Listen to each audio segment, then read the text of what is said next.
I like when you right here, so I believe this is her talking here at first. She said, or you said, no one's life was threatened, but still I felt like everything was falling apart, and I had no idea how to keep it all together. But in a way, this is just as threatening as what we went through, Sue is her name, insisted.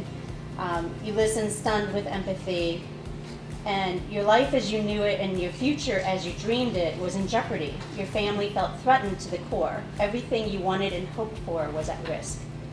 So I thought that was really sweet of her that, right, she went through this very devastating thing that came out, luckily, unfortunately, on the other side. Yeah. But that,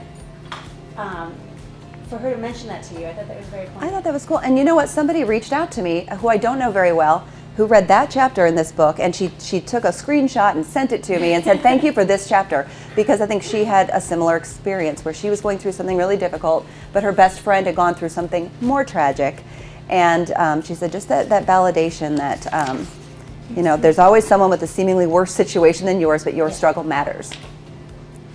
At the end of every chapter, I like that. So you give a lesson at the end too, like what that meant to you, and maybe something you learned from it, where you say, right, as long as you gain something from it. Hindsight is 20/20, right? So at the time I was going through this, I couldn't see all of these things. And when you look back, it's so obvious. When I look back at some of the days I was trying to balance and why I was justifying why I should keep doing this, I couldn't see how bad it was until later.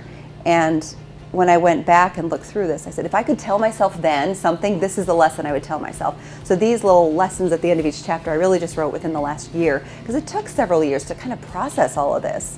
And then in the process of editing and going back through, I go, oh my goodness, honey, I would love to tell you what I know now back then. Just give yourself a little more credit, a little more of a break, and trust yourself when you are having these repeated thoughts that I can't do this anymore, this is too much.